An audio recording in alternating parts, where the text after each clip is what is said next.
The Neutral Eye, Seeing Past the Labels of Fear, Greed, and God. Suraaj Parab, Foreword by Sandeep Thakur. You are not who they told you you were.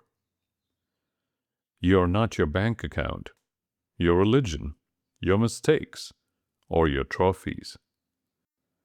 You are a biological system being interrupted by 1,000 different scripts.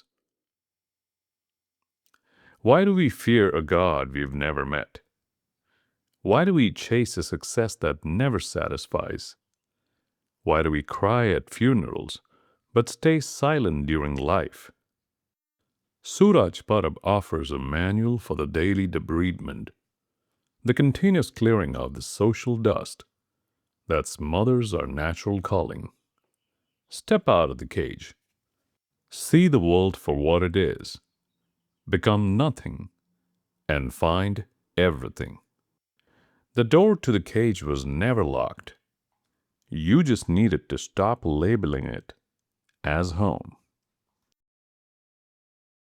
For my mama, who taught me that truth is not a gift. It is an observation. You showed me how to stand on the earth and trust my own gaze. This work is the residue of your vision.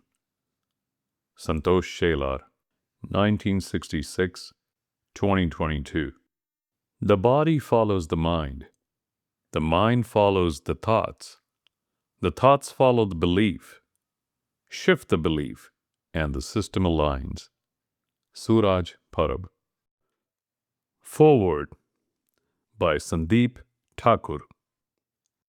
Some books are read, some are understood. Then there are those rare ones that feel like they were written through you.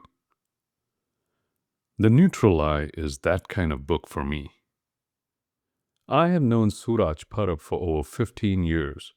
I know him not just as a musician, but as a human being in constant evolution.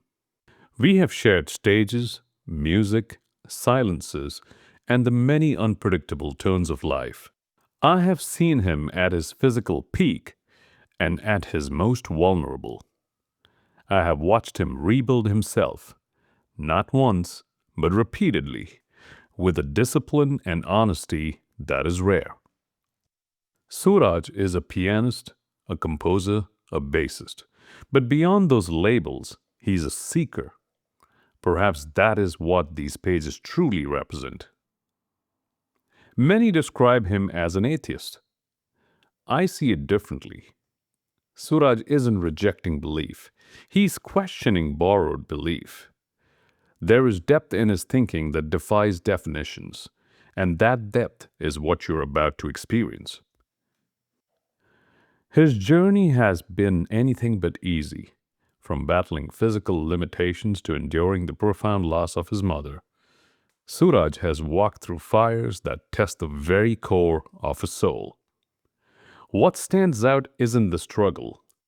It is the clarity he carved out of the wreckage. The Neutral Eye doesn't offer the comfort of easy answers. It does something far more valuable.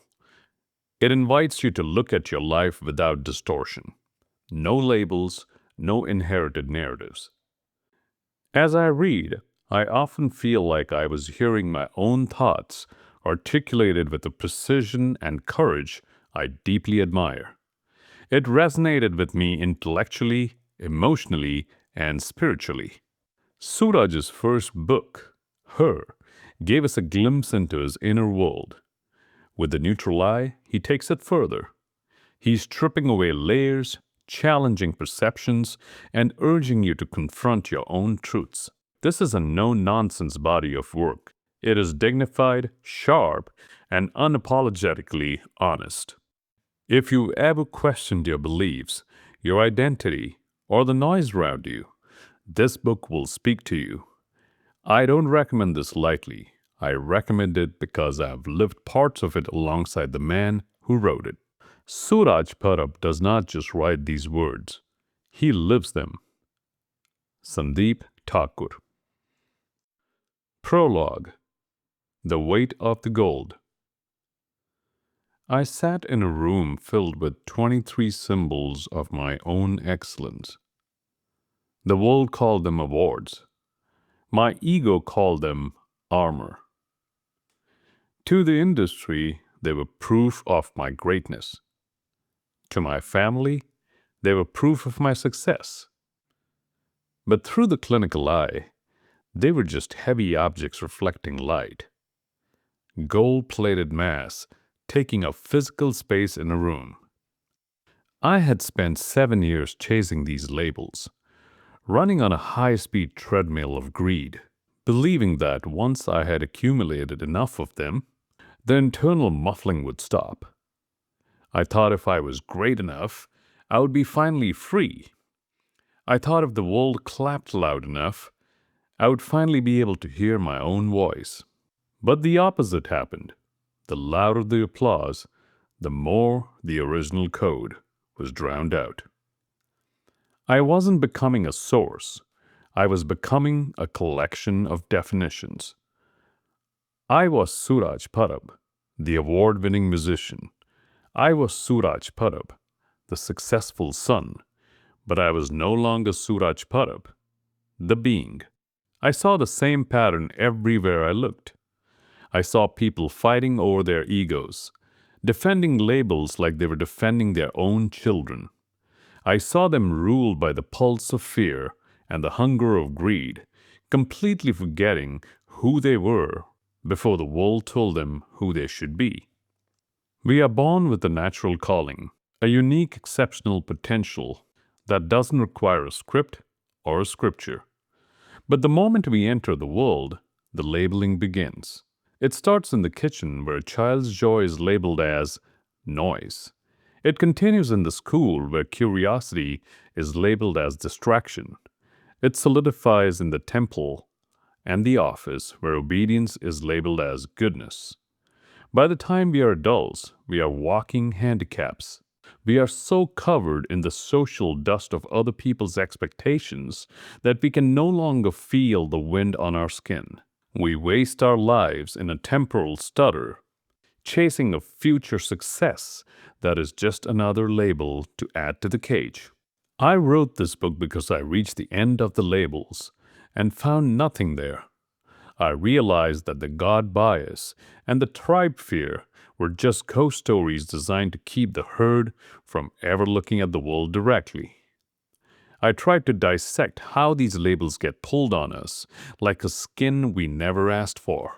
I wanted to show you that seeing the world in a neutral way is not coldness. It is clarity. When you stop labeling a tragedy as bad or a trophy as good, your life becomes calm. It becomes beautiful. Paradoxically, it even becomes more successful because you are no longer wasting energy fighting the descriptions of the world and can finally start interacting with the world itself. This is not a self-help book. I'm not here to give you new, better labels to wear. I'm not here to tell you how to be a happier person or a more productive worker. Those are just more cages. I'm here to help you deconstruct. I'm here to help you apply the clinical eye to your own armor until you see it for what it is. Wait. We are going to walk through the God bias, the geopolitical herd, and the mirror of love until the only thing left is the residue. The quiet, undeniable alignment of a soul that has finally stopped trying to be something and has started being everything. If you're tired of the muffling, if you're tired of the temporal stutter, and if you're ready to see the world restored, then let us begin. My name is Suraaj Parab, and this is my perspective of looking at the world. Part 1. The Architecture of the Filter. Chapter 1. The Inherited Lens. Before your heart even learned to pulse against the constraints of a ribcage, there was a silence. It wasn't the hollow silence of a lonely room. It was a vast, heavy quiet. a belonging. In that space, you weren't a person with a name to defend or a face to fix in a mirror.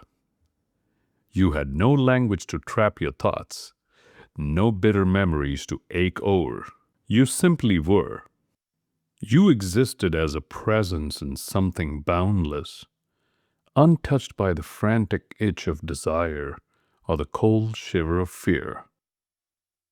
Some say we once saw truth without the smudge of human fingerprints on it. Others feel it as a vibrating echo, the way you can smell the salt of an ocean long before you see the waves. Then the gravity sets in. The soul begins to narrow. It condenses, preparing for the heavy burden of bone and the suffocating beauty of time. By the time you arrived, you had forgotten the vastness. But sometimes, in the dead of night, or the pause between breaths, you feel the ghost of it. You feel like you belong to something more. A child enters the world without categories. To a child, the world isn't a map of safe and dangerous. It is a symphony of sensations. A color isn't a warning. A sound isn't a judgment. Everything arrives raw, unfiltered, like white light shattering through a prism for the very first time. The body understands before the mind can ever speak. The child reaches out because something inside them moves, a curiosity that asks no permission. Then comes the ordinary day. Imagine a child sitting on a sun-drenched rug. The air is thick with the smell of dust and safety. Suddenly, a crash. A heavy glass vase shatters nearby. The child's body reacts first. A sharp jolt, eyes wide, a frantic drum of the heart against the ribs. This isn't fear, not yet. It is intensity. The nervous system is waking up, trying to digest this electric new sensation of loud. The child looks at the shards, mesmerized by the way they steal the light. Then, a voice slices through the air. Sharp, certain. No, that's bad. Don't touch that. The child doesn't argue. They can't. To a child, a parent's voice isn't just an opinion. It is the architecture of reality. But inside the body, a silent war is born. The sensation felt alive, even exciting. But the label said, bad.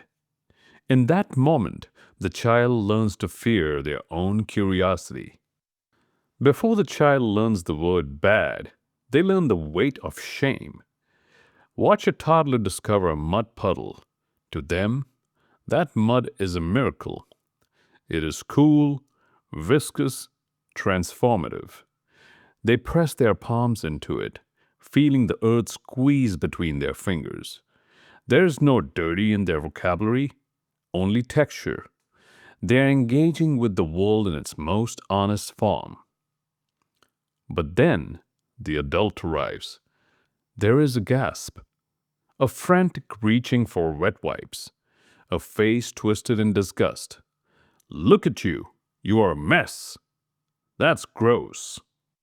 In that moment, the child's internal compass spins wildly.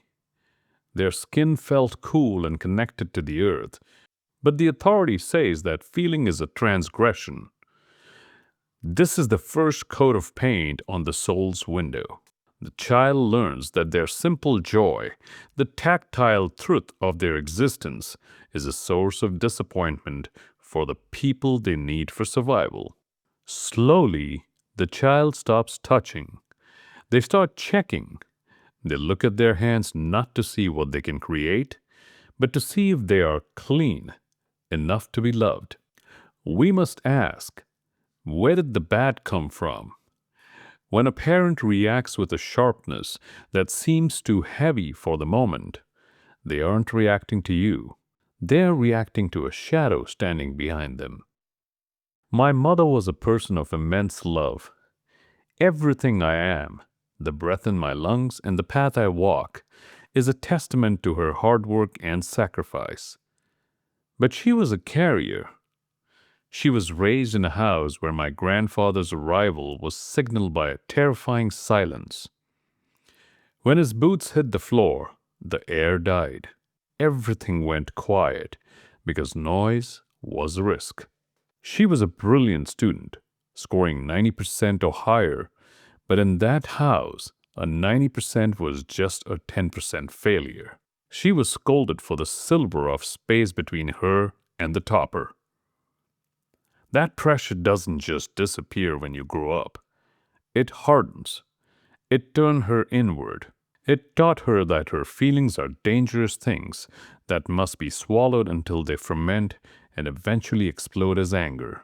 By the time I arrived, the baggage was packed and ready to be handed down. She replicated the only architecture of safety she knew: strictness, anger, the demand for perfection that doesn't exist in nature. As a child, I didn't see a woman struggling with her past. I saw a wall.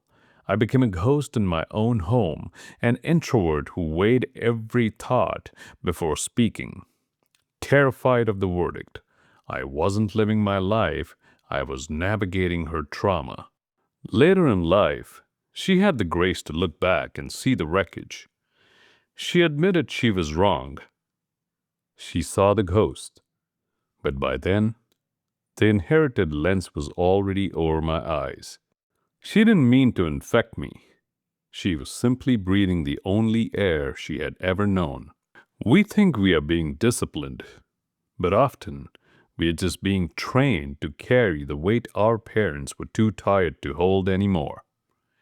We pass on our fears like a virus, disguised as wisdom. This brings me back to that video, the one that haunted my sleep.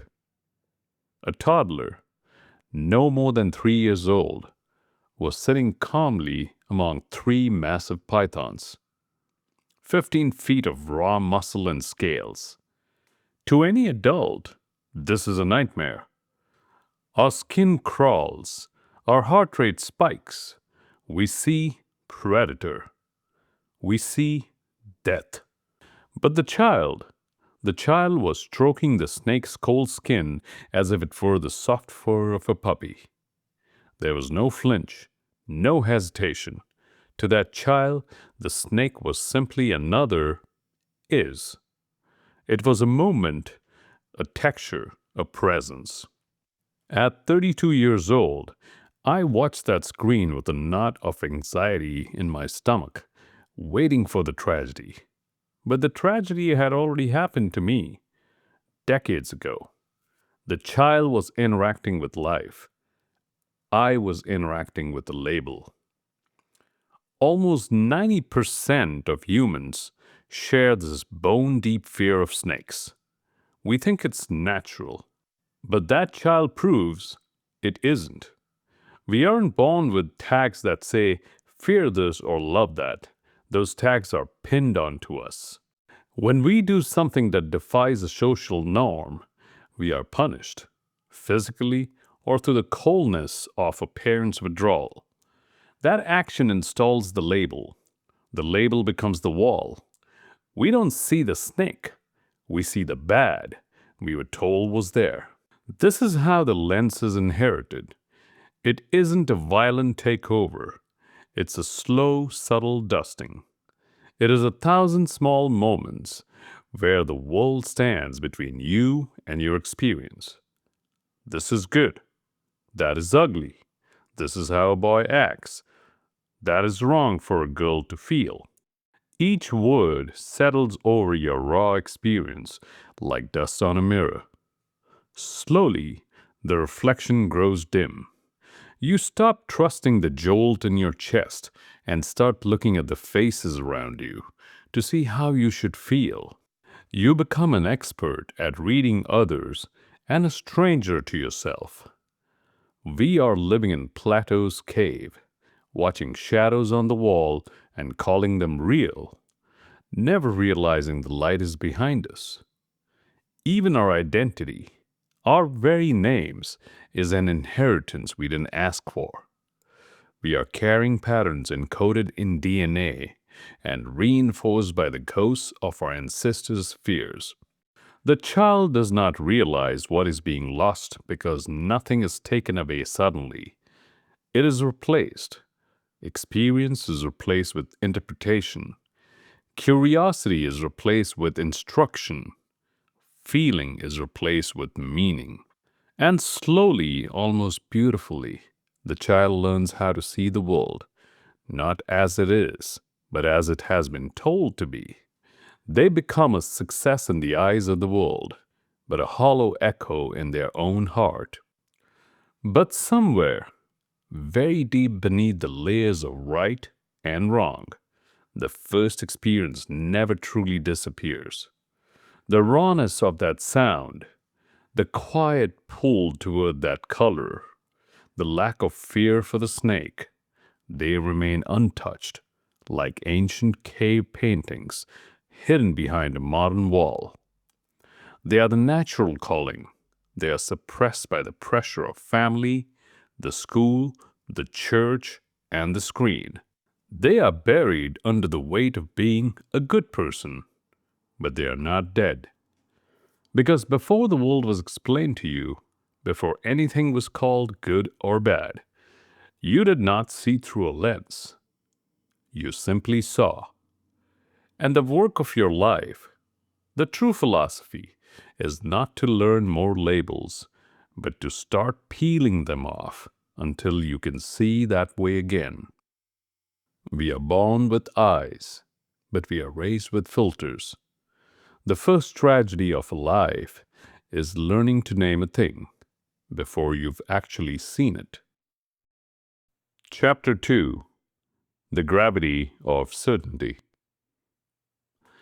There is a force within the human mind that does not announce itself, yet it governs more than we realize. It is not truth. It is not even knowledge. It is the primitive, addictive feeling of being right.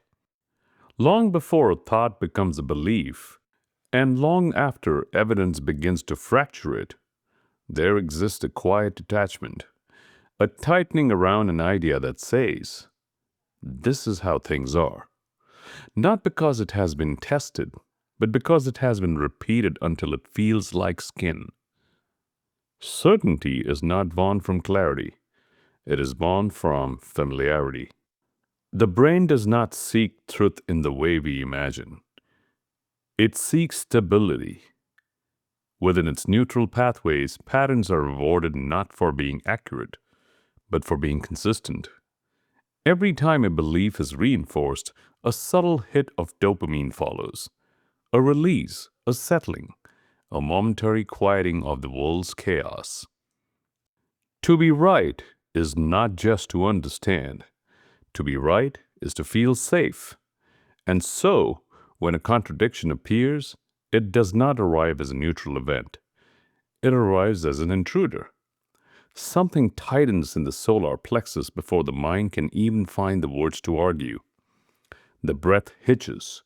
The jaw sets. There is a rise in tension, almost imperceptible, but unmistakably hostile. Because to encounter something that should not exist within your framework is not just to face new information. It is to face a tremor in the ground you stand on. Why is this tremor so terrifying? Because from our very first breath in the tribe, we are taught that to be wrong is to be cast out. Think back to the elementary school playground. It's sports day, the sun is hot, the air smells of cut grass and nervous sweat. You're standing at the starting line of a race. The whistle blows. Society has a very specific science of the win. We are biologically wired to seek status because, for our ancestors, status meant survival. The winner of that race doesn't just get a plastic gold medal, they get the roar. They get the smiles of the teachers, the pride of the parents, the invisible yes from the universe. But look at the child who finishes last. Watch their face. They aren't just tired, they are humiliated. There is a deafening silence when they cross the line. No one claps for the struggle of the slow. This creates a neural blueprint. To win is to be loved. To lose is to be invisible. By the time we are adults, this win-loss binary has infected our very perception of reality. We stop looking for the truth and start looking for the win. We would rather defend a lie that keeps us in the winner circle of our social group than admit a truth that makes us look wrong or slow in front of the tribe. We are addicted to the applause of being right, even if we are being right about a life that is making us miserable.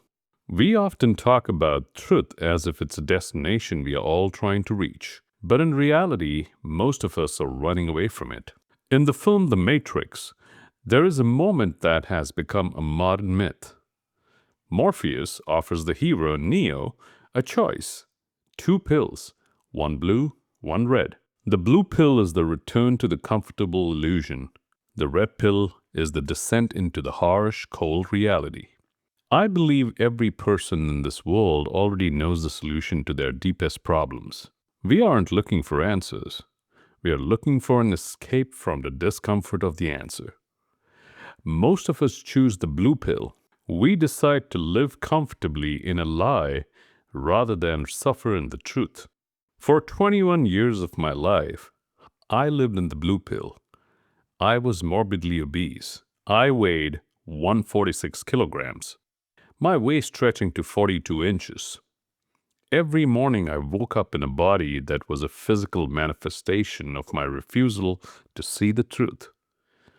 People think the truth for an obese person is a secret diet or a magic pill. It's not. Every person struggling with their weight knows the formula. Stop overeating, eat clean, move the body, address the underlying rot. By accepting that truth is the red pill, and the red pill tastes like iron.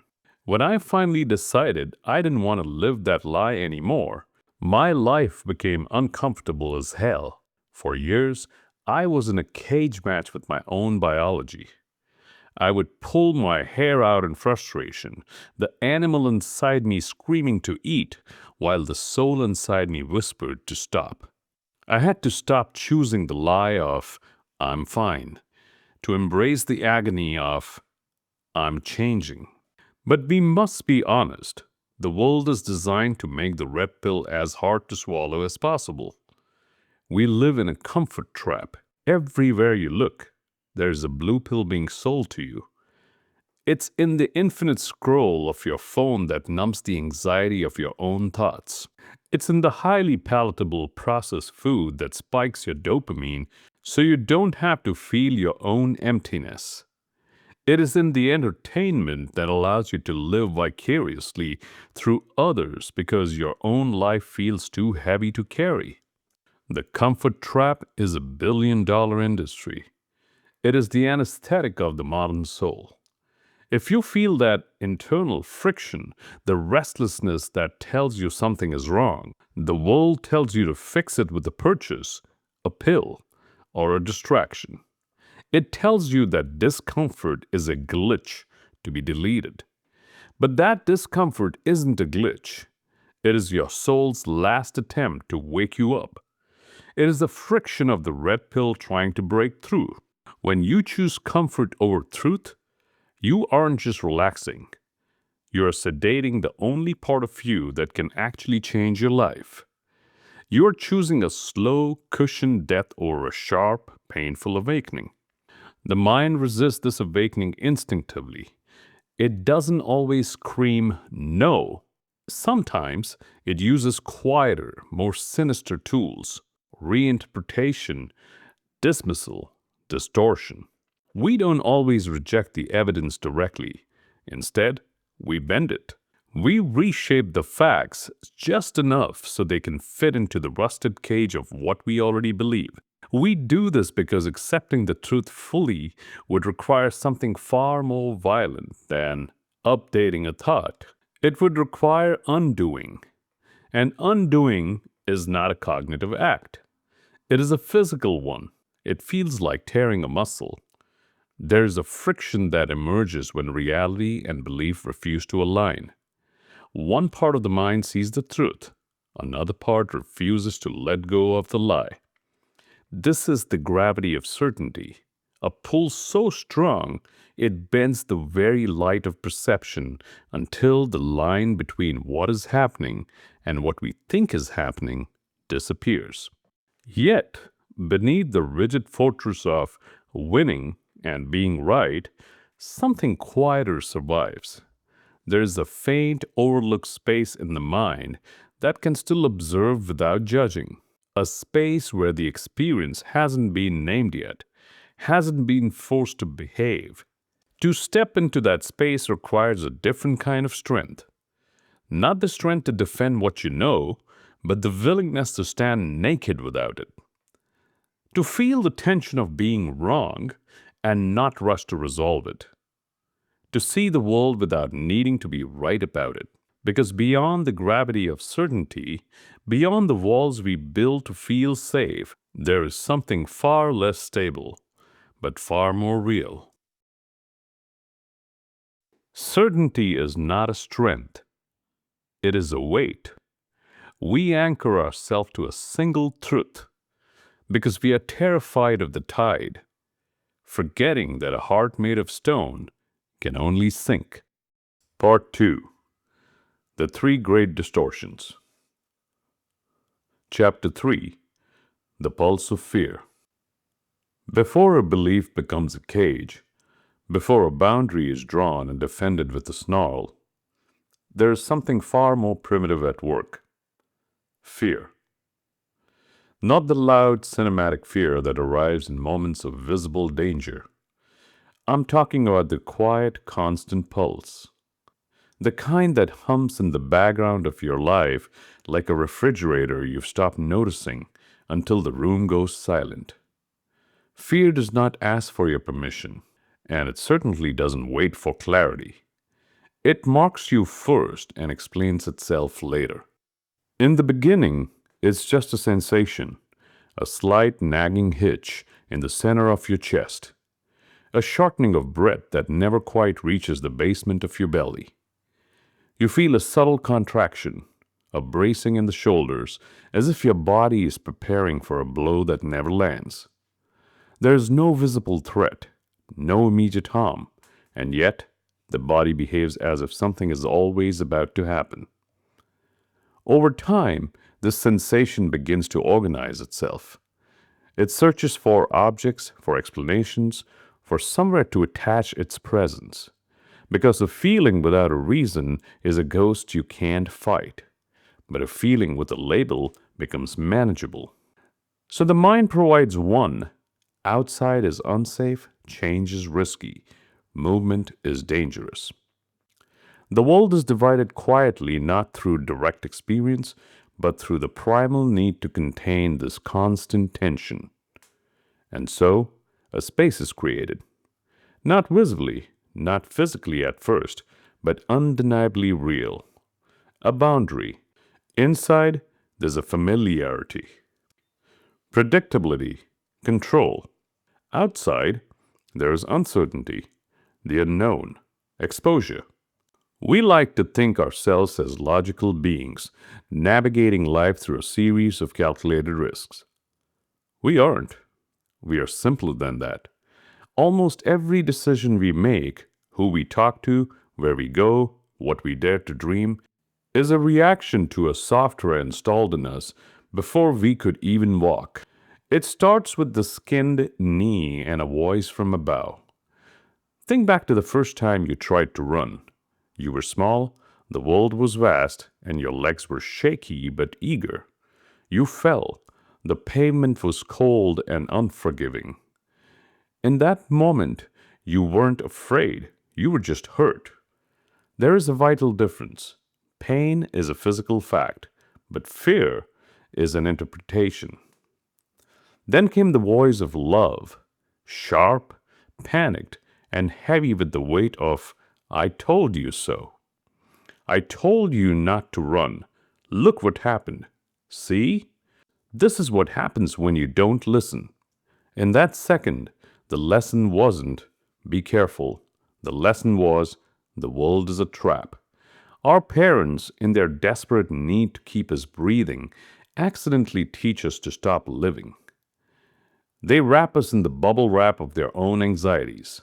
They don't say, "You will fall when you try to run, but don't be afraid of the ground." They say, "Don't run, because the ground is waiting to break you." This overprotectiveness is a slow-acting toxin. It installs a software of hesitation that runs in the background for the next 30 years. We begin to label the impulse to explore as bad and the impulse to hide as good. We mistake our parents' limitations for the laws of the universe. We become so rooted in this inherited fear that we find ourselves paralyzed in a hilarious, tragic contradiction. We are terrified of death because we won't be alive, yet we are terrified to live because we might die. We treat life like a glass vase we are afraid to drop, so we keep it tucked away in a dark cupboard. We don't realize that a vase in a cupboard is just a piece of clay. It only fulfills its purpose when it's out in the light, holding water, risking the breeze. We spend our days calculating the wrong moves. If I quit this job, I might starve. If I say how I feel, they might leave. If I step out, I might fall. We stay in the loop, vibrating with the pulse of what might happen until the clock runs out. We find our solution only when the breath finally leaves us, realizing too late that the door to the cage was never actually locked. The truth is, we suffer maximum in our imagination and very little in reality. Reality is a single blow. Imagination is 1,000 cuts. Reality is the fall. Fear is the endless, gut-wrenching drop that happens in your mind every night before you go to sleep. We are being haunted by ghosts we have invited into our own living rooms. I saw this most clearly in my father. I remember when mobile phones first arrived. They weren't tools then. They were alien artifacts, because the human mind is wired to label what it doesn't understand as dangerous. The myth spread like a virus. The whispers were everywhere. The RF waves cause cancer. The radiation will rot your brain. These things are killers. My father was paralyzed by these stories. He avoided buying one for a long time, looking at those early devices as if they were grenades with the pins pulled out. He was feeling the weight of a cancer that didn't exist, fighting a battle against waves he couldn't see, mourning a health he hadn't even lost. Then the day came. He bought one. The box was opened. He held it to his ear. Nothing happened. The sky didn't fall. His brain didn't melt. The fear that had felt as solid as a stone wall for months simply evaporated into the air. It wasn't that the world became safe. It was that the imagination finally ran out of lies to tell. Now, we can't imagine a minute without these devices. The monster of the past is the lifeline of today. This is the trick fear plays. It presents a what if as a will be. It forces you to pay interest on a debt you might never owe. The cage doesn't dictate where we go. It dictates what we find revolting. For my entire life, that boundary was insects. If a cricket landed near me, my skin would crawl. It was a reflex, a primitive, frantic need to kill it or erase it from my sight. Then I found myself in a night market in Thailand. The air was thick with lemongrass and hot oil. There they were, piled high. Crispy bamboo worms, creamy silkworm pupae, crunchy grasshoppers. The old program in my head screamed, bad, dirty, dangerous. But a new thought pierced through. A healthy human just like me eats these every day. It is a part of their truth. If it were disgusting, they wouldn't be smiling. The only thing making it bad was the label I brought with me. I reached out, I took a grasshopper, I bit down. Crunch. It wasn't a horror movie. It was savory, salty, and rich. Within minutes, the monsters were becoming a feast. I wasn't just eating protein, I was eating my fear. I was realizing that the thing I feared had no power over me once I stopped labeling it. When I told my mother later, her face was a map of horror. She looked at me as if I had swallowed glass. In her eyes, I had done something gross. But looking at her, I realized I was finally the one who was free. She was still living in the world where insects were bad. I was living in a world where they were just dinner. Stagnation does not feel like decay when it happens slowly. It feels like normal. Each day that passes without stepping beyond the boundary becomes evidence that the boundary is necessary.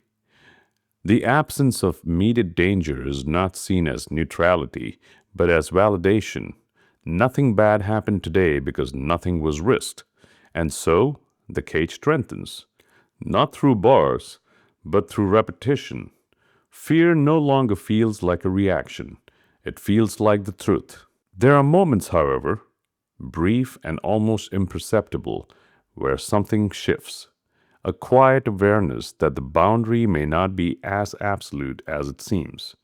In those moments, the body reacts before the mind can explore it. The breath tightens further. The chest constricts, because the cage is not just built around the body, it is built within it. To leave it is not simply to move outward, it is to confront the very sensation that created it. To allow the breath to deepen when it has learned to stay shallow. To stand in a space where certainty does not protect and familiarity does not contain. Fear resists this. It pulls back.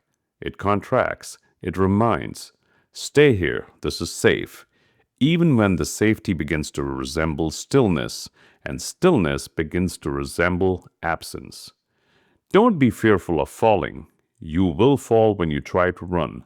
But if you never run, you're already dead. You just haven't stopped breathing yet. Fear doesn't just warn you against danger. It defines the limits of life itself. Break the label and the bars vanish. Fear is a vibration of the mind that we mistake for the architecture of the world. Stop trying to kill the monster and start observing the pulse. The shadow only grows when you turn your back to the light. Chapter 4: The Hunger of Greed. We are driven by two primal engines, fear and greed.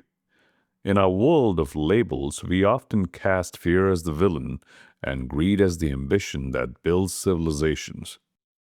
But strip away the moralizing, and you'll find that they are merely two sides of the same heavy coin.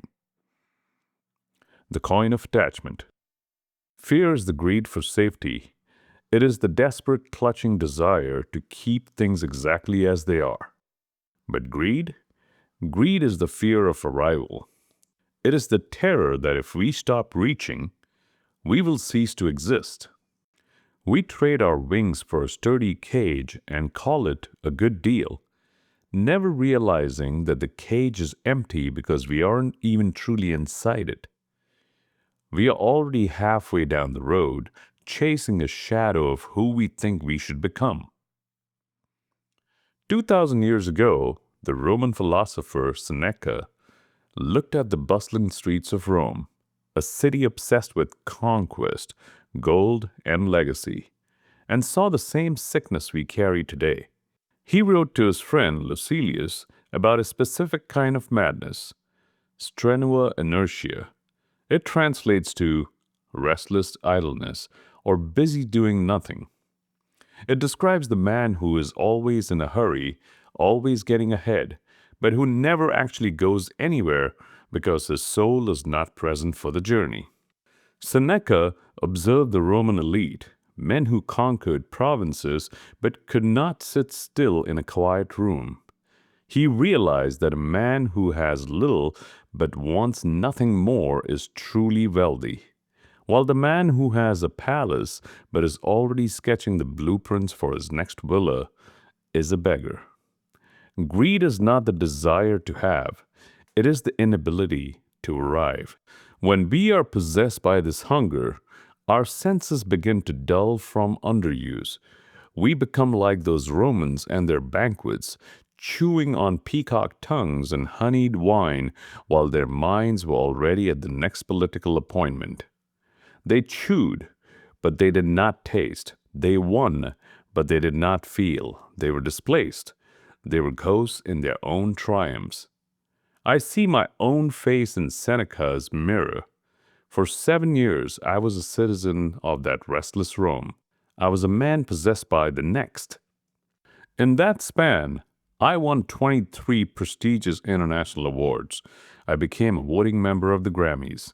I birthed over 40 songs. On paper, I was an emperor. I was ascending the marble steps of my industry, and with every trophy, I thought I was buying another brick of security.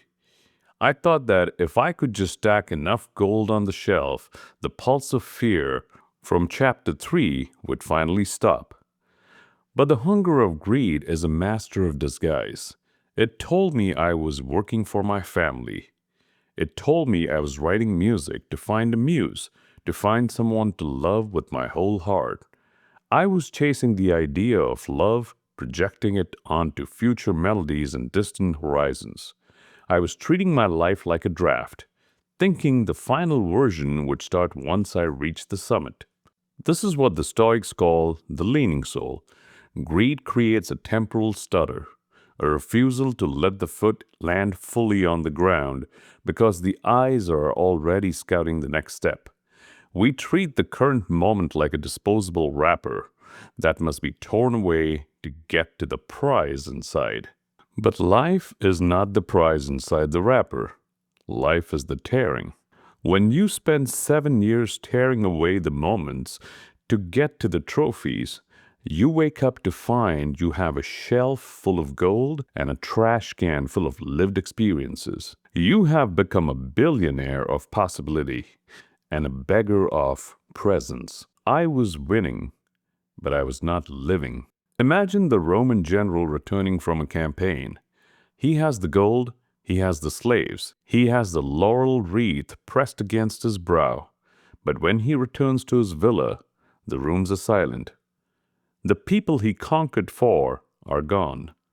This is where the philosophy stops being a lecture and starts being a wound. Standing in my room after the deaths of my maternal uncle, my father, and finally my mother, the 3 pillars of my reality, I felt the weight of that Roman silence. I had the conquests, those 23 awards. I had the rank, the Grammy voting membership. But the room where my mother used to clap was hollow. The phone that used to ring with my uncle's emotional voice, vibrating with the raw connection of a new song, was still. The tragic irony of my greed was this. I was writing songs to find love, but the process of chasing the success of those songs made me a ghost to the people who already loved me perfectly. I was so busy writing about the muse that I forgot to be the sun. I was so busy aiming for the future that I missed the now that was sitting in the kitchen waiting for me to just sit down and have tea. It's not that I didn't spend time with them or that I didn't love them, but when I look back now, I can't help feeling that I could have done more, that I could have been better. I had been so lost in reaching for more heights that I forgot to inhabit the base of the mountain. I was chasing a future I never caught, and in the process, I failed to stay in the present that was already mine.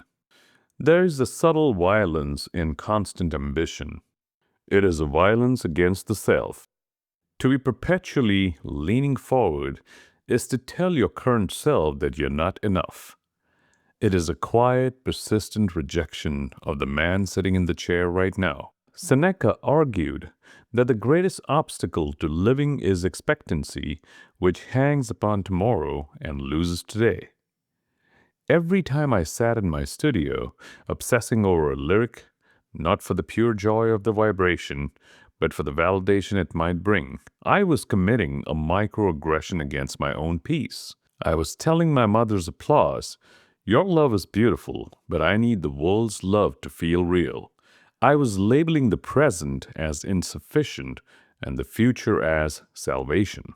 Greed is the belief that external accumulation can fill an internal void. But the void isn't a hole that needs filling. It's a room that needs inhabiting. We keep throwing awards and accolades into the room, hoping the space will disappear. But the space remains, and now it's just crowded with clutter we don't have the time to dust. Let us look at this without good or bad labels. Greed is an engine. In Seneca's era, it was the hunger for expansion that built the aqueducts that still stand today. In our world, it is the spark that turns a dream into 40 songs. It is the fuel of ambition. It is absolutely needed to motivate us. It is the fire that pushes us to see what we are capable of. Without that leaning forward, the human story would be a stagnant pond. The bad label we give greed is usually just our fear of the fire. But the good label we give ambition is often just our denial of the smoke. The truth is neutral. Greed is a biological and psychological propellant. It is the part of you that refuses to settle. The issue isn't the hunger, it's the identification with the hunger. When you are the hunger, you are a slave. When you observe the hunger, you are an artist. Staying grounded while the fire of ambition burns, this is the true mastery. It is what the Stoics call ataraxia, a state of serene calmness even in the midst of the storm. It is the ability to work for the achievement while knowing that the achievement will never complete you. It is knowing that the 24th award will feel exactly like the first, a momentary spike, followed by a return to the same self you've been avoiding. Nothing is enough, not because nothing is substantial, but because nothing is inhabited. Satisfaction becomes a ghost. It dissolves the second you touch it because your mind has already moved the goalpost another mile down the track. Today, the pulse of greed still hums in my chest. It hasn't gone away, and I no longer wish for it to. It is the energy I used to create, but I've changed my relationship to it.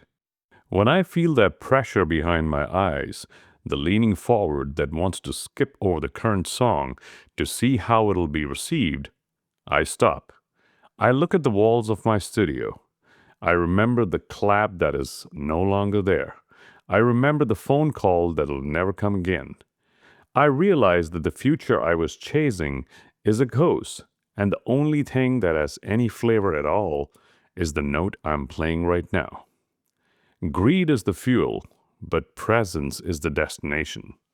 If you don't arrive today, you will never arrive. You can have 23 awards on the shelf, but if you aren't there to feel the wood of the shelf beneath your fingers, you are still a beggar. The only real wealth is the ability to stand in the wreckage of your own life, amidst the silence and the trophies, and say, "I'm here, and for right now, this is enough." We suffer maximum in our imagination because greed tells us we are missing out. But in reality, the only thing we ever miss out on is the moment we refuse to inhabit. Break the label of success, and you find the truth of being. Greed is the arithmetic of a ghost. It tries to fill a hole in the being with the weight of the having. You're chasing a horizon that moves only because you do, forgetting that you're already standing on the earth you seek. Chapter 5. The God Bias. There are moments in a human life where nothing external is broken, and yet something inside simply stops working. It isn't a violent crash. It is a quiet, irreversible shift, like a complex machine that begins to fail while its gears are still polished and spinning. Before the first doctrine is whispered into your ear, before the word sin even exists in your vocabulary, your body moves with a terrifying, beautiful directness. A rhythm appears and your feet follow. A sound emerges and your voice responds without checking a map. You reach for the world because the world is there to be touched. In this state, there is no division. There is no observer standing over the experience with a stopwatch and a gavel. There is only the movement, only the response, and then the layer is added.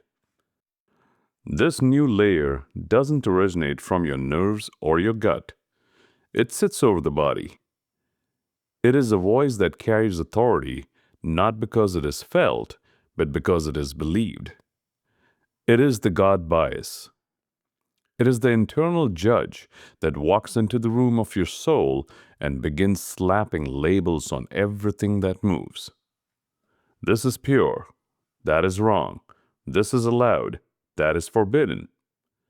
I saw this mechanical failure most clearly during a journey through the Middle East.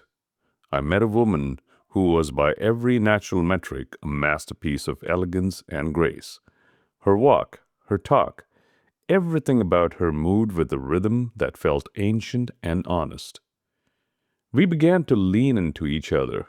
It wasn't a calculation. It was a response. But she lived in a world where the internal compass had been replaced by a map drawn by others.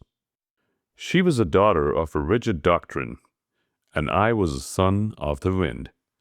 As our liking deepened into something more profound, the God bias began its silent, steady work.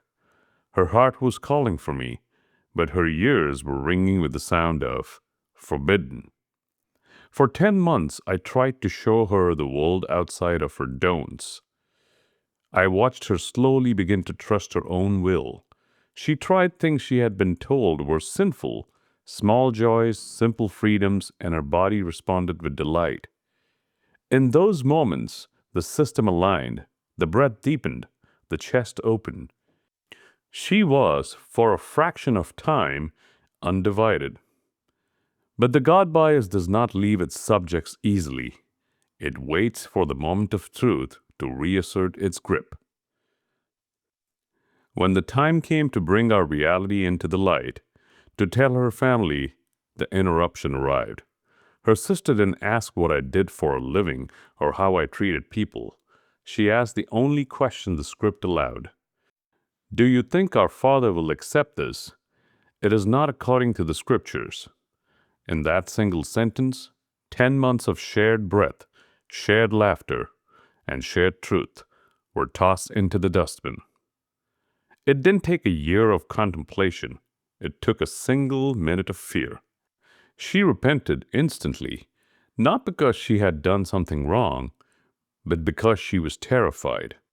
The label of sin carried more weight than the reality of love. I sat there and watched a handicapped person. Her heart was crying out for me, reaching through her eyes, but her hands were tied by invisible threads of doctrine. This is the heartbreak of the God bias. It is not an emotion. It is a mechanical failure. The system that was built for connection was overridden by a system built for obedience. She sacrificed the living man for the dead ink. Why does the heart surrender so quickly? We like to think of God as a distant cosmic entity, but the God bias is far more local. It is the ghost army of the tribe. When she looked at the possibility of a life with me, she wasn't just looking at a man. She was looking at the threat of exile. For a human being, exile is a form of death. For thousands of years, to be cast out of the tribe meant you would perish in the wilderness. We have evolved to fear the disapproval of the father or the priest more than we value the satisfaction of our own souls. Behind her sister's question stood 1,000 years of ancestors, all nodding in unison, all pointing their fingers at the different. The scripture is the heavy, leather-bound contract that keeps the tribe together. If she broke the contract for me, she would lose her history, her safety, and her name. The God bias isn't about morality. It is about belonging. We are so greedy for the security of the group that we are willing to murder our own authenticity to keep our seat at the table. She didn't choose God. She chose the gaze of the group. She preferred the cage of the known over the freedom of the individual, because freedom feels too much like being alone in the dark. We've been taught that anything that changes is unreliable. Our feelings are labeled as fickle, our desires as temporary. To combat this uncertainty, we are told to anchor ourselves to the scripture. We label the written as eternal and the felt as dangerous. Scripture is the ultimate anchor. It is designed to keep the world static. It is a war against change. And because love is the ultimate catalyst for change, the scripture must always seek to contain it, to border it, and if it cannot control it, to kill it. We have been conditioned to believe that if truth is written in a book, it is a law. But if truth is written in our own heartbeat, it is a temptation. This creates hierarchy where a dead letter from the past is given more authority than a living pulse in the present. We worship the menu instead of eating the meal. What is the legacy of such a choice? When a woman stops loving because she's afraid of a book, she's not moving closer to God. She's suffering a breakdown of her natural systems. She has allowed a foreign script to overwrite her original code. I saw her posture change in that final moment. The elegance and grace didn't leave her, but they stiffened. She became a statue of her own belief system. When she looked at me the last time, she wasn't looking at a man she loved. She was looking at a deviation. I wasn't fighting a woman. I was fighting a wall of words. The legacy of the God bias is a life lived in muffled tones. It is the sound of a song played through a thick velvet curtain. You can hear the melody, but you can never feel the vibration.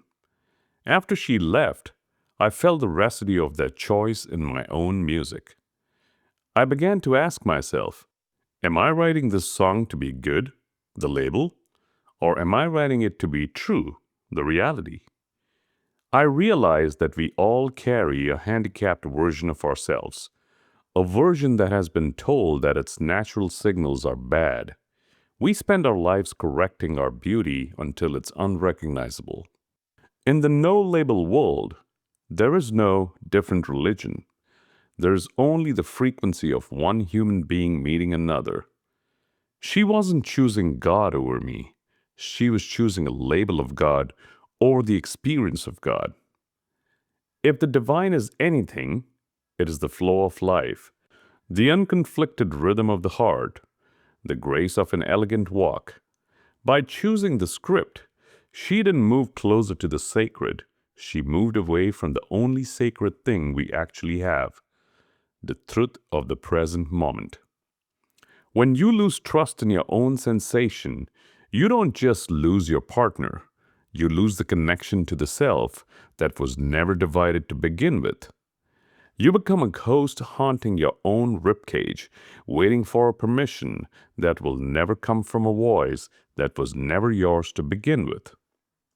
We suffer maximum in our imagination because we imagine that God is a bookkeeper, tallying up our deviations from the script. We label our natural desires as bad and our artificial constraints as good. We create a world where a woman will starve her own soul to satisfy a definition of purity that has no heartbeat. The abyss she feared wasn't the outside. The abyss was the hollow silence of a life lived by someone else's rules. The only sin is the one we commit against our own original code. Break the label, and you find that the God you were so afraid of was actually the one calling you to love in the first place. We have built a God in the image of our own tremors and called it faith. But a creator who weaves the galaxies does not require your fear. He requires your presence. Stop reading the menu and start eating the feast. Part 3. The Neutral Practice. Chapter 6. The Clinical Eye. Before the heart can be healed, the eyes must be retrained. We've spent our lives looking through a stained glass window of good, bad, holy, and sinful. We don't see the world, we see our opinions of it. We don't experience a person, we experience our expectations of them. To break the cage, we must learn the art of the clinical eye. We must learn to see the thing itself, stripped of the story we have been told to tell about it. Sit with an object, do not name it. The moment the word stone or watch enters your mind, you have stopped seeing. You have filed it away in a drawer of things I already know. Do not identify it. Let the first impulse to recognize it pass without following it. Now begin. A form is positioned on a horizontal surface. Estimate its length. Measure it visually using your hand or a nearby reference. Observe the width at its widest point. Stay with what can be seen. Notice the surface. There are layers. Thin structures extend outward from a central mass. Observe their direction, their density. Do not say what they are. Move your attention to color. Not what the color represents, not the red of anger or the white of purity, only what is present. Segments of dark tone, areas of lighter distribution, irregular patterns where one tone transitions into another. Do not call it beautiful. Do not call it damaged. Let color exist without a conclusion. Observe the structure. There's the central axis. From it, extensions project outward. Measure them with your eyes. Compare one side to the other. Is there asymmetry? Stay with observation. Look at the edges. Some lines are continuous, others break. Notice where continuity stops. Bring your attention to the surface beneath. There is contact, points of pressure, slight displacement of particles, indentation where mass meets ground. Observe how the form interacts with what supports it. Now, pause. Notice what the mind is trying to do. It is panicking. It is desperate to name. It wants to conclude. It wants to tell you what this is so it can stop looking at it. It wants to wrap the object in a label. This is a dead bird, or this is a broken toy. Do not follow that movement. Return to what is visible. Observe stillness. There is no motion, no expansion, no contraction, only position. Remain here for a few moments longer, without labeling, without meaning, only color, only texture, only measurement. This is the beginning of seeing without the inherited lens. Not what the object is, but what is actually there. Society is a collection of scripts. We have a script for birth, a script for success, and a very rigid black ink script for death. We are told that when a pillar of life collapses, the correct response is total systemic failure. We label the tears as respect and the silence as coldness. But let us apply the clinical eye to the day my world became quiet. I was in the kitchen when the news of my maternal uncle's death arrived. I was standing near a heat source. I was consuming the flesh of a fish. My jaw was moving in a rhythmic mechanical motion. The flavor was salt and oil.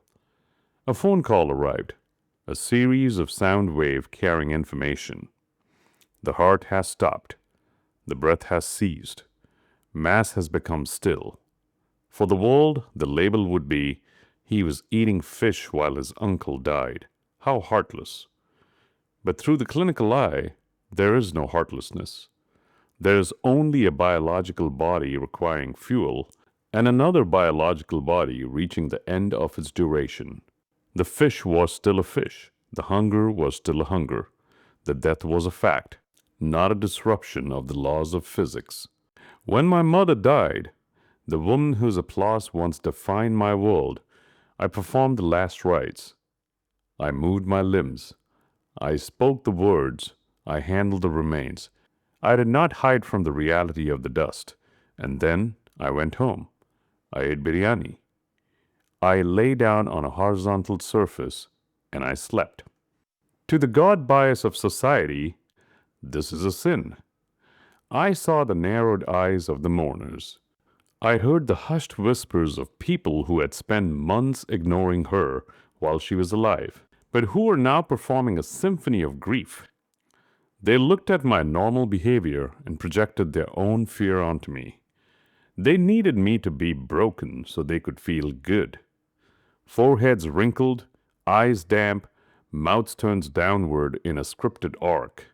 Their grief was a performance for an invisible audience. My lack of tears was a mechanical reality. The body does not read the grief script. The body only knows that it has been through a massive expenditure of energy and it requires restoration. Eating is not dishonor. It is a biological necessity. Sleeping is not apathy. It is the nervous system resetting after a peak event. Why do people cry so loudly at funerals? Often, it is not for the dead. The dead have no more pulse of fear. They have no hunger of greed. They have arrived at the ultimate neutrality. The tears are often for the unfinished business. They are the result of a life lived through the temporal stutter of Chapter 4, always leaning into the future, always ignoring the person sitting at the table until that person is gone. The loud mourning is the sound of regret. It is the imaginary suffering of realizing you traded the real, the presence, for the label, the distraction. I didn't cry because I didn't have to. For years, while they were breathing, I was present. We occupied the same space. We exchanged sound waves. We shared nutrients. We celebrated the now because I had already eaten the meal while it was hot. I didn't need to cry over the empty plate. If you can look at your own pain with a clinical eye, it loses its ability to crush you. Instead of, I'm a failure, you see a heavy sensation in the chest, a downward curve of the mouth, a slowing of the heart rate. Instead of, I'm heartbroken, you see a rhythmic tightening in the throat, a displacement of tears, a memory loop playing in the frontal lobe. When I looked at my 23 awards with a clinical eye, I didn't see success. I saw gold-plated mass. I saw light reflecting off a curved surface. When the labels fell away, the greed lost its power. When I looked at that with a clinical eye, I saw that it is simply the cessation of a rhythm. It is not bad.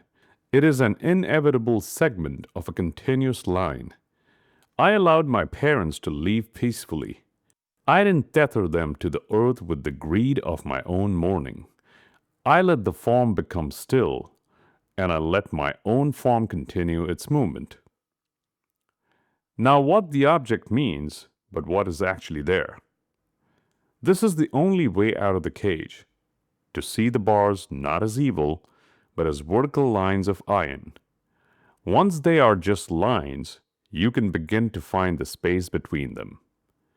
To eat your biryani and sleep when the world tells you to starve and weep is not an act of cruelty. It is an act of sovereignty. It is the moment you realize the cage was only made of other people's labels. You're finally seeing with your own eyes. You're finally unmuffled. The truth does not require your emotional consent to exist. To possess the clinical eye is to stop asking why the storm is happening and to start measuring the wind. Reality is only cruel to those who are still clutching a lie. Chapter 7. Love as an Unblinking Mirror. They sit across from each other. No words pass between them. The space is not empty. It is a live wire of observation. But it is undisturbed. One body carries visible strain. The shoulders are collapsed inward, a physical closing of the gates. The breath is a mechanical struggle, shallow, then abruptly deep, then restrained. The god Bias, from chapter 5, is standing over the lungs with a stopwatch, timing every expansion to ensure it stays within the allowed limits. Across from this, another body remains, spine upright, but not rigid, breath consistent, unforced. The eyes are open, not searching for a good side, not analyzing a bad side, and crucially not avoiding the ugly side. This is the unblinking mirror. When I first met her in the Middle East, my clinical eye saw the data immediately. I saw a woman with a potential so exceptional it felt like a frequency from another world. Her grace wasn't just aesthetic, it was a rhythmic intelligence. But I also saw the chains. I saw 28 years of don'ts. I saw a human being whose every natural impulse was being strangled by the ink of ancient scriptures. My first reaction was the typical one. It was the greed to fix. I tried to go down the path of logic. I tried to tell her, what you are doing is not good for you.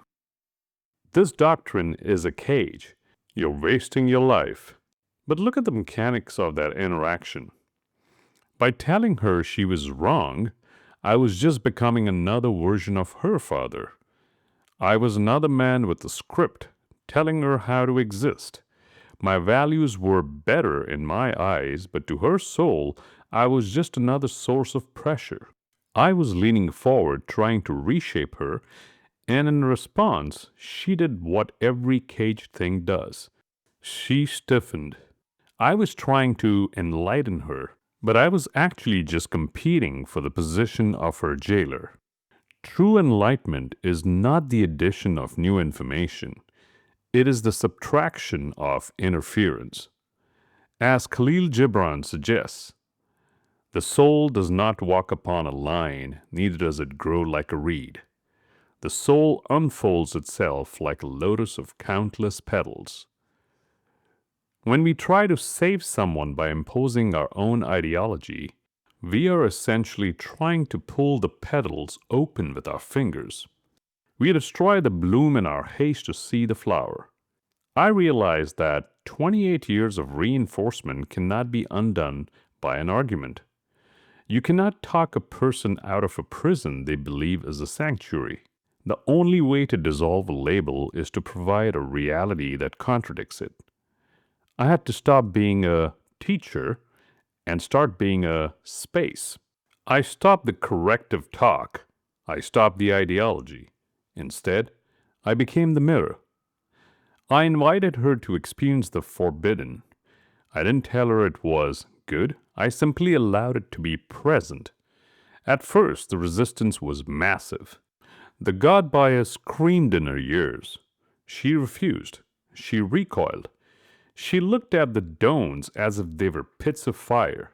But because I didn't withdraw, because I remained like the mountain, unblinking and non-judgmental, she eventually found the curiosity to step across the line.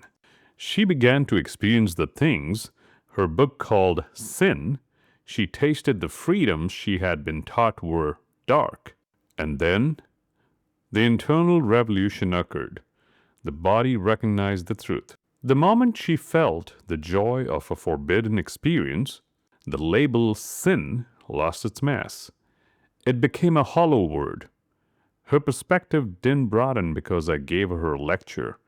It broadened because her own sensory reality overrode her inherited script. The original code, recognize the light. To love a person is to help them find the unblinking mirror within themselves.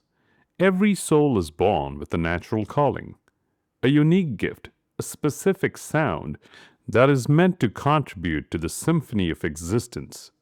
But we spend our lives muffling that sound to fit the script. When you love someone, you act as a buffer against that suppression. You create a laboratory of the unallowed, where they can test their wings without fear of being shot down.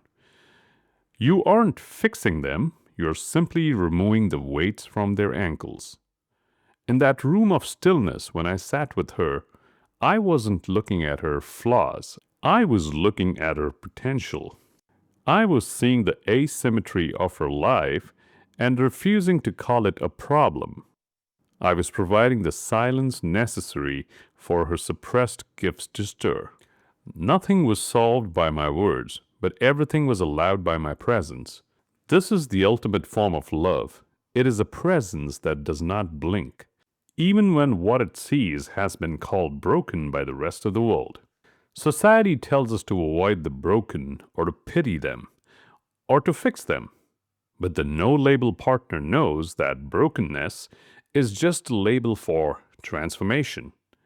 When you stop labeling your partner, your child, or your friend as someone who needs to be saved, you finally give them the space to save themselves. In the no-label world, love is not a transaction. It is not an emotion that seeks a response. It is the state of sovereignty. It is the ability to say, I see your chains. I see your 28 years of no. I'm not going to fight your chains. I'm just going to stand here and love the woman underneath them until she realizes they were never locked. Nothing has been said, nothing has been forced. And yet, the world has become larger. The natural calling has been heard. The handicapped soul is learning to walk. Not because someone gave it a crutch, but because it realized it was never actually broken. It was only relabeled. This is the ending of the war. You stop being the jailer, and you stop being the liberator. You simply become the mirror. And in that reflection, the other person finally sees what you've seen all along. That they are, and have always been, enough. The God bias falls away, leaving only the natural calling. The sound of a soul finally permitted to be itself. To love is not to fix the other. It is to hold the mirror so still and so neutral that they finally see the original code they have spent a lifetime hiding. You do not change them. You simply refuse to believe in their cage. Part 4. The Functioning Will. Chapter 8. The Residue. What remains? When the label falls away, they do not announce their departure with a fanfare or a grand declaration of independence. There is no cinematic moment where the mind suddenly shouts, I'm free. Conditioning is not a wall that you knock down. It is a fog that thins so gradually you don't realize it's gone until you notice you can see the horizon. There is only a quiet absence, a space where something that was always speaking is finally no longer being interrupted. At first, this silence feels unfamiliar, even threatening, not because it is new, but because it has never been allowed to stand on its own without the God bias or the clinical eye hovering over it.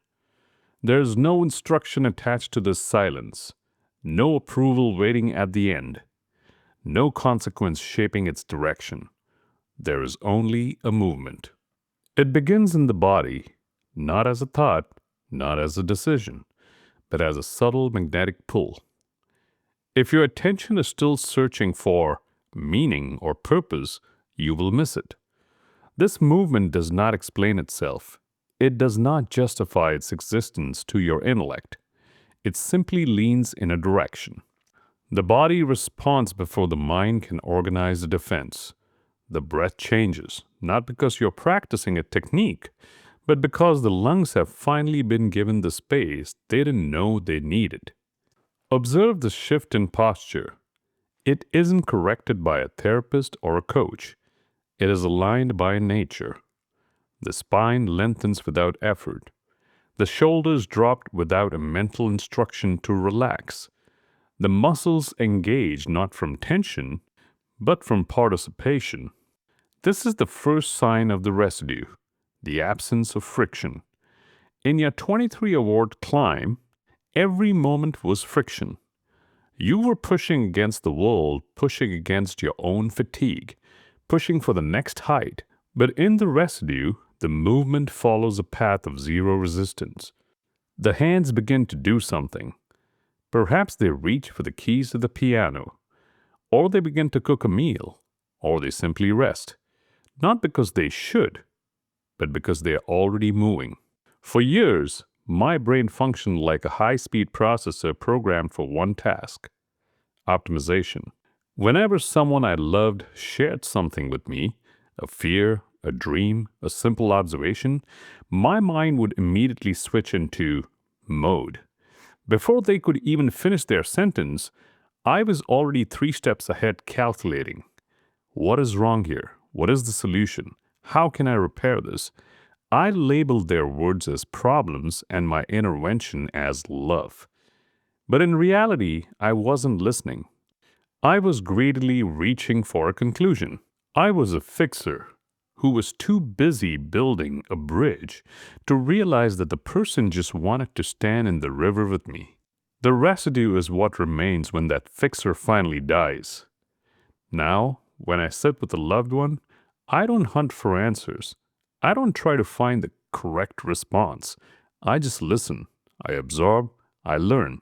I have stopped treating human connection like a technical glitch that needs a patch.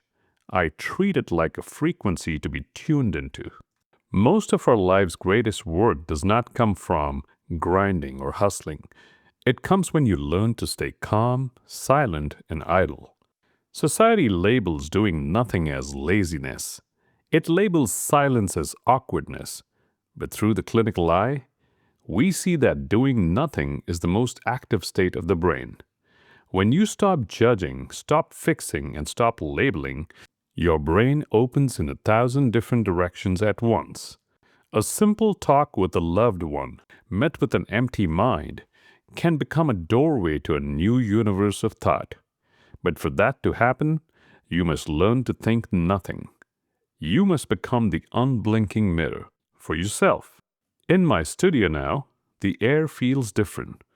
The ghosts of success and validation have been evicted. I sit at the keys and the click happens almost immediately. Why? Because I'm no longer reaching for recognition or awards. I'm not performing for my mother's applause or my uncle's pride. Those voices were beautiful, but they were interference. When I play now, I'm simply following the pattern that was always there. The residue is a creative state where the sound doesn't come from me, it happens through me. There is no awareness of progress, no checking if the melody is right or wrong. There's only the vibration of air and the movement of fingers. When you first strip away the labels of successful musician or grateful son, there's a moment of sheer vertigo. The mind panics. It feels like falling into a void. We have been so conditioned to define ourselves by our attachments and our doctrines that when they vanish, we feel like we are disappearing. But this vertigo is the birth of sovereignty. In the residue, you realize that you do not need a name to exist. You do not need a story to be valid. The God bias told you that you were a sinner or a saint. The greed told you that you were a winner or a loser. The clinical eye shows you the truth. You are a biological event. You are a localized frequency of life. Most people spend their lives trying to be high, vibrating at the frequency of excitement, praise, or peak performance. But the residue is the frequency of the neutral. Neutrality is not boredom. Neutrality is infinite potential. When you are neutral, you are like a blank canvas that doesn't care what color is splashed upon it. You can experience the death of a loved one without the grief script because you aren't trying to maintain a label of being a good person. You can experience a massive success without the greed for more because you aren't trying to maintain a label of being a winner. The residue is the ability to walk through the world and let things pass through you. Praise arrives, it passes through. Insult arrives, it passes through. Loss arrives, it passes through. Nothing sticks because there are no label hooks left for the world to grab onto. You have become slippery to the cage. This is what remains when the labels dissolve. The absence of contradiction. Nothing inside is pulling in the opposite direction. Nothing is asking for this moment to be something else. There is no voice interrupting the act with correction, evaluation, or the greed for more.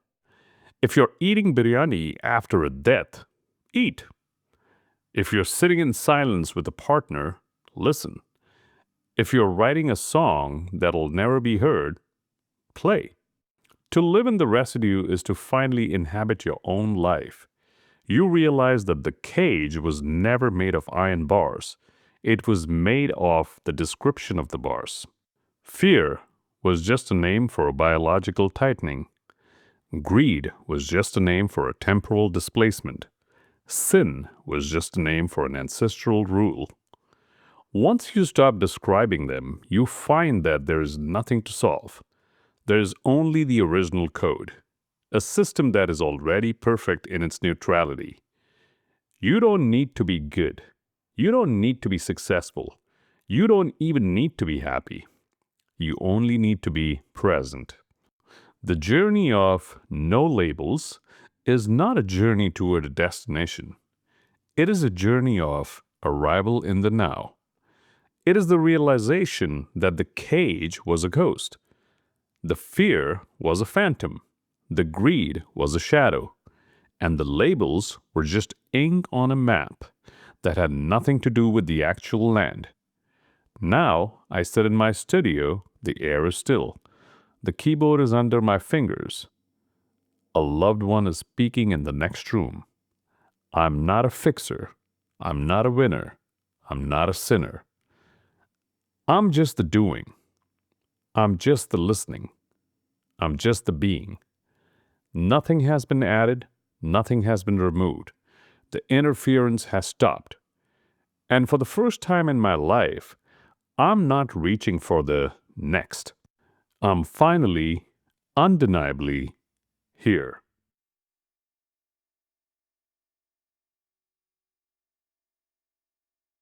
When the labels are burned away and the God bias is silenced, you do not become nothing. You become the source. The residue is the only part of you that was never a script. It is the silent apex that remains when the noise of the world finally breaks.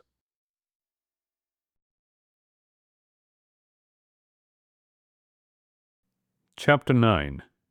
The Daily Debridement. The room is already divided before a single word is spoken. It isn't the furniture or the walls. It's the undercurrents. Opinions move through the air like invisible silk threads, pulling people into alignment without a single announcement. We are tribal animals. Our ancient pulse of fear tells us that to be alone is to be prey. So we instinctively sniff out the side that'll keep us safe. You enter. No one asks you to choose a side immediately, but the expectation is a physical weight. It lives in the way a conversation pauses just a fraction of a second when you arrive. It's in the way eyes measure your posture before you've opened your mouth. They aren't looking for you. They are looking for your label. I see this every day. I see people fighting for labels, political parties, religious superiority, geopolitical stances, Yet, 99% of them cannot tell you why they are fighting. They aren't driven by data. They are driven by the herd mentality. I once watched a video of a protest regarding a tense geopolitical situation between Iran and the USA. The protester was vocal, passionate, and certain. She was opposing the USA's actions and supporting the leadership in Iran. But when the interviewer asked a simple clinical question, "What specifically is the USA doing wrong according to you?" the system failed. There were no details, no facts, only surface-level echoes. They have been doing wrong for so many years, this and that. When pressed for a single concrete detail, she had no answer. She wasn't protesting a policy. She was wearing a label as an armor. She didn't have a calling. She had a category. The same phenomenon appeared in India when a leader in Iran passed away. Suddenly, the local community awakened. I saw it through a close friend's phone. Her entire WhatsApp list was flooded with status updates supporting a leader many had likely never heard of the day before. In one night, a stranger became a saint. Why? Because the tribe demanded a signal. To post the status was to say, "I'm one of you." To stay silent was to risk being outside. This is the God bias in its social form. We don't look at the human being, we look at the banner they are standing under. We suffer from the greed for a hero. We want to believe that because a prime minister, a president, or a religious leader did one good thing, every action they take must be perfect. We label them as saints or saviors, and in doing so, we blind ourselves to the other side of the coin. Through the clinical eye, we see the truth. Everyone, whether it's you, me, or the leader of a nation, is a biological system capable of both good and bad actions. That is the fundamental nature of being human. No one knows what will happen tomorrow. No one has a monopoly on the right way. To have blind faith in a leader is to commit a mechanical error. It is to stop observing and start obeying. The no-label partner says, "He did something good, I see that. Now, let me see the other side of the coin. Let me look at the data before I reach a conclusion." You stand in a room full of these awakened certainties. Someone turns to you, they offer a question that is actually a doorway. You have seen this, right? You agree? In that moment, your body prepares for battle. Your chest tightens. Your mind starts scanning its scripture or its greed for approval to find the correct response. The social pressure acts like a gravitational pull, urging you to settle the tension by picking a side. But you do nothing. You let the breath finish. You look at the person, not as a representative of a side, but as a biological form. You see the forward lean of their body. You see the impatience in their eyes. You recognize that their certainty is just a mask for their fear. "I hear what you're saying." The sentence lands, but it does not attach. It returns the words without absorbing their heat. You have refused the label. You have stayed in the residue. In medicine, debridement is the removal of dead tissue so that the healthy part can heal. The daily debridement is the psychological equivalent. Every day, the world tries to graft its labels onto you. If you don't clear them away, they become your skin. The practice is a deliberate return to the immediate. Observe the hand moving as someone speaks. Hear the tremor in a voice that carries its certainty too tightly. See the God bias acting as a filter between two people. Nothing is reduced, nothing is fixed, and slowly, the pressure to take a side loses its hold. Not because the sides have disappeared, but because they are no longer required for your survival. You have realized that you don't need to be right to be real. Time passes. The room remains divided. But inside you, there's no accumulation, no weight of opposition, no identity formed through alignment. You move through the world like a slippery object. The hooks of the herd find nothing to grab onto. You remain among the same voices, but you are untouched by the need to become one of them. You are finally a sovereign system. The daily debridement is the realization that peace is not the absence of conflict in the world. It is the absence of conflict with the world. When you stop labeling people as opponents or allies, you finally see them as they are. Human beings caught in a temporal stutter, reaching for a safety that doesn't exist. You become the unblinking mirror, even in a room full of shouting. Every label that tries to settle is seen, acknowledged, and allowed to pass.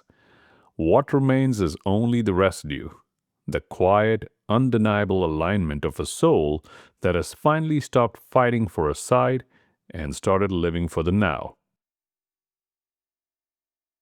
Debridement is not a one-time event. It is the daily hygiene of the sovereign. You must be willing to cut away the labels as fast as the world tries to stick them to your skin. If it does not belong to the original code, it has no business in the body. Chapter 10. The World Restored. There is a way of seeing that returns, not as a new skill you have labored to build, but as a landscape uncovered after a long storm. It does not arrive with effort. It does not require construction. It is simply what remains when you stop trying to hold the world in place with your own hands. Step back. Do not move your feet. Move your perception. Let the frame widen beyond your name, beyond your 23 awards, beyond your grief, and beyond the God bias that has policed your every breath. Let the frame widen until the personal becomes the universal. Before you were a son, a musician, or a sinner, you were an event in the dark. Inside the womb, cells divided in absolute silence. Structures assembled themselves without a single instruction from a textbook or scripture.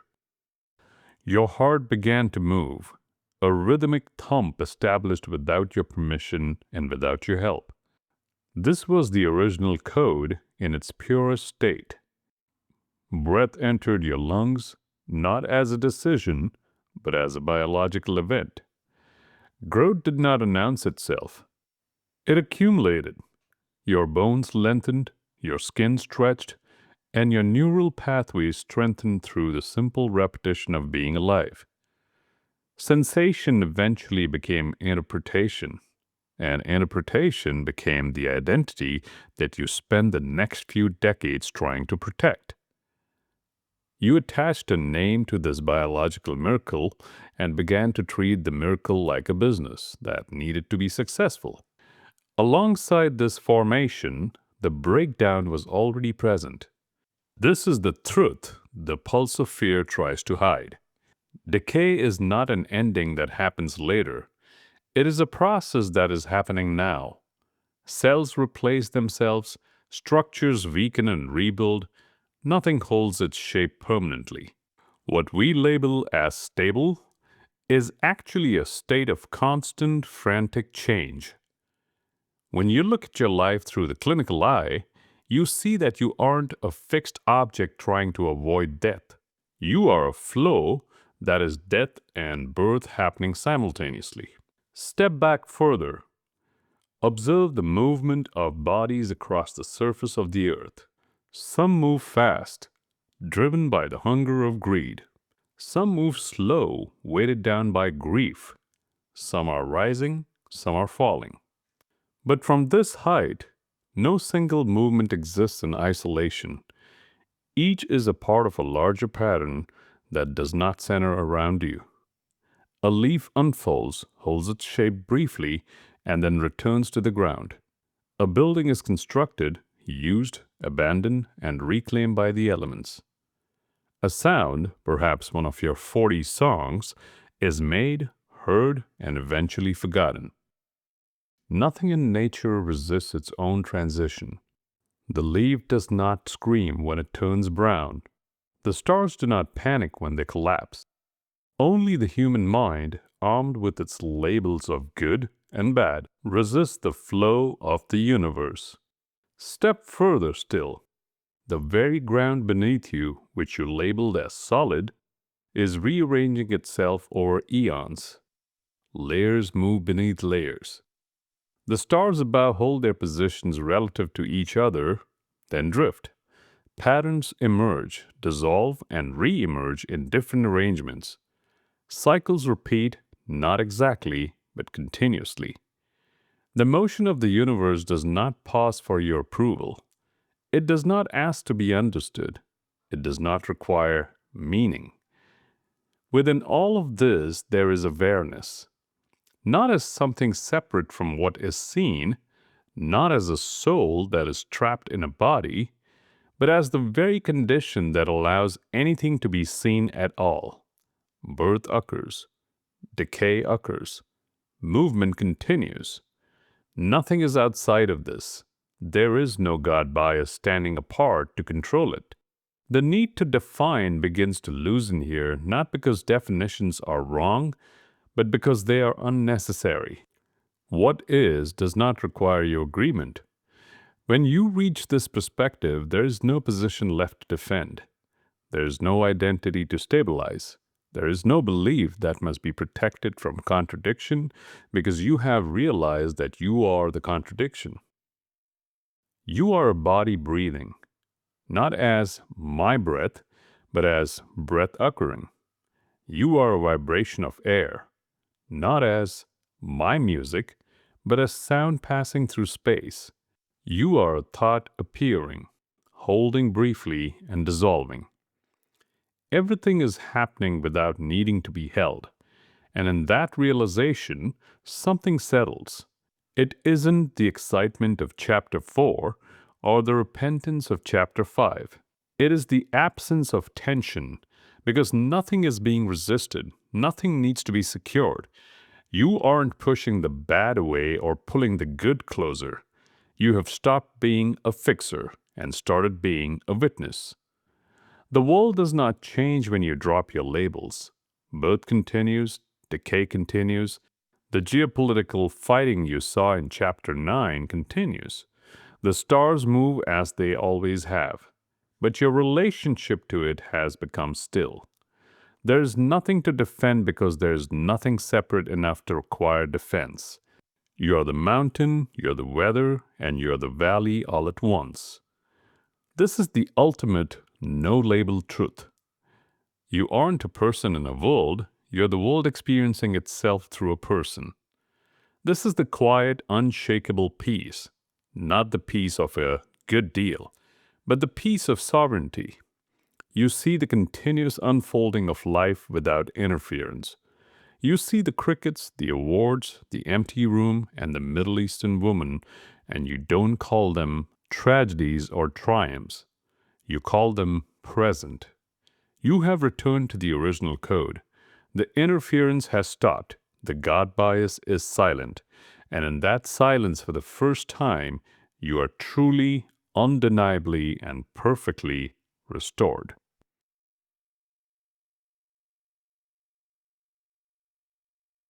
The world was never broken. It was only your lens that was shattered. To have a world restored is to finally stop looking for a meaning and to start observing the is. The silence is no longer a void. It is the source. Epilogue, the guest in the infinite.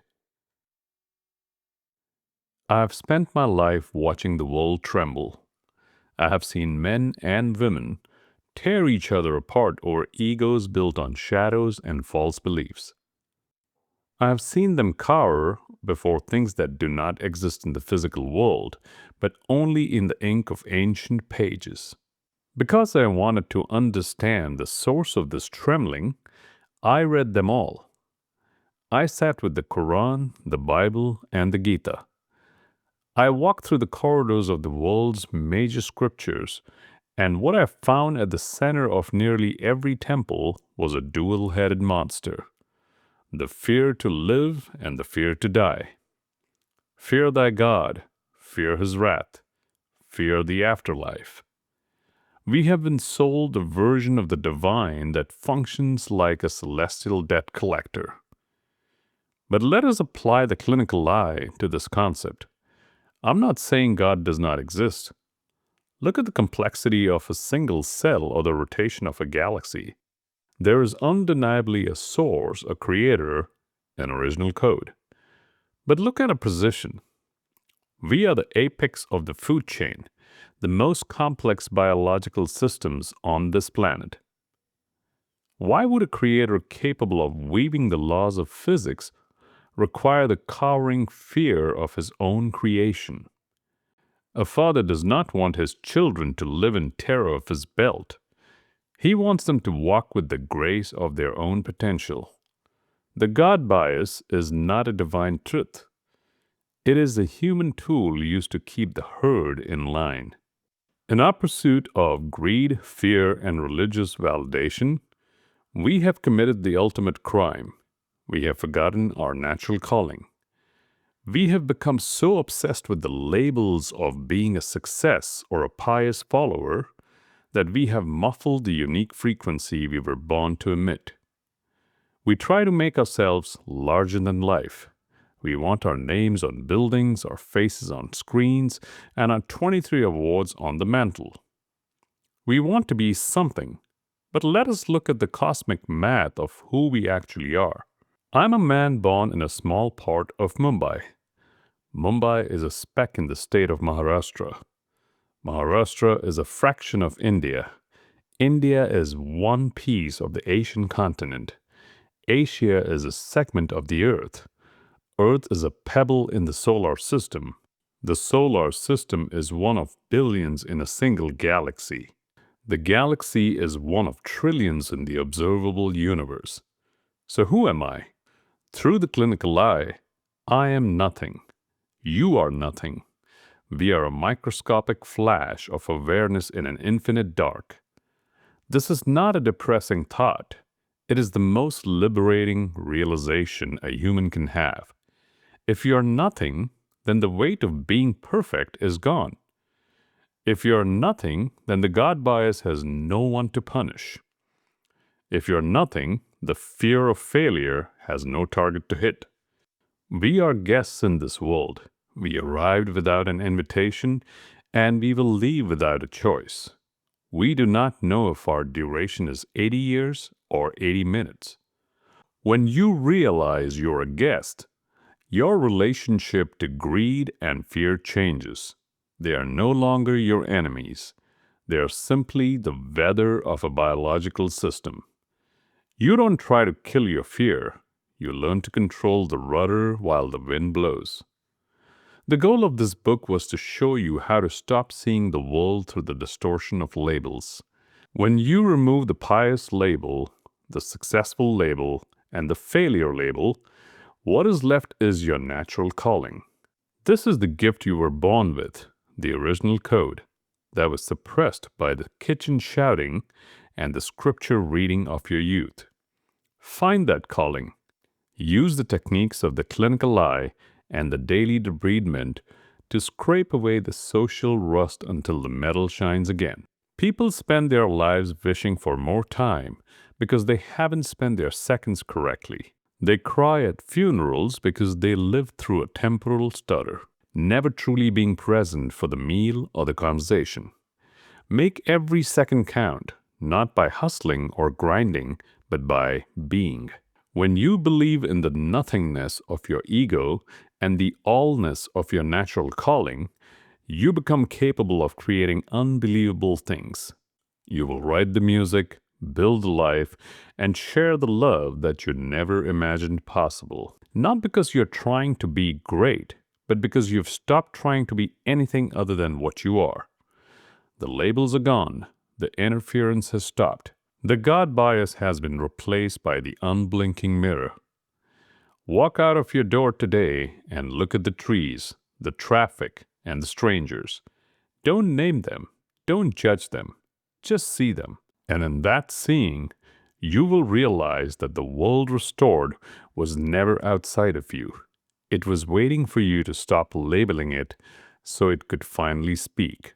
I was just a guy in Mumbai who stopped fighting the labels.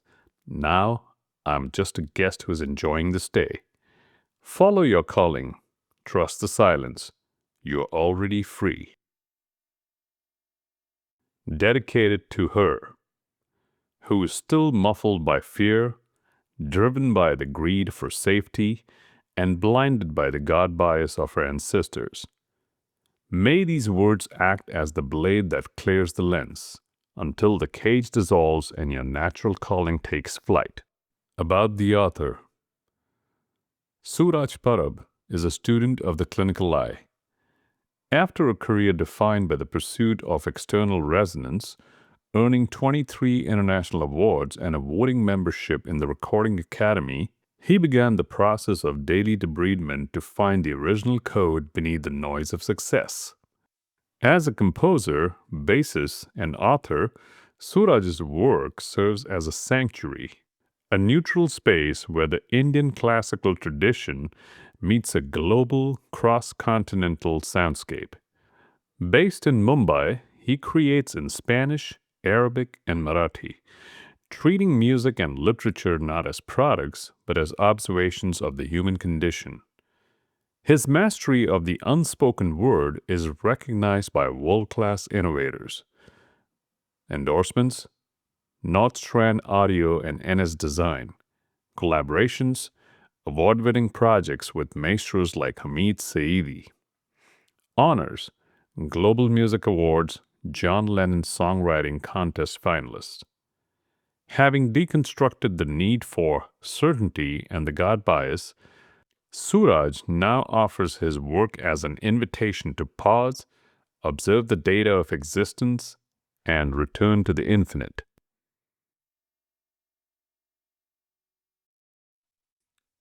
www.surajparab.in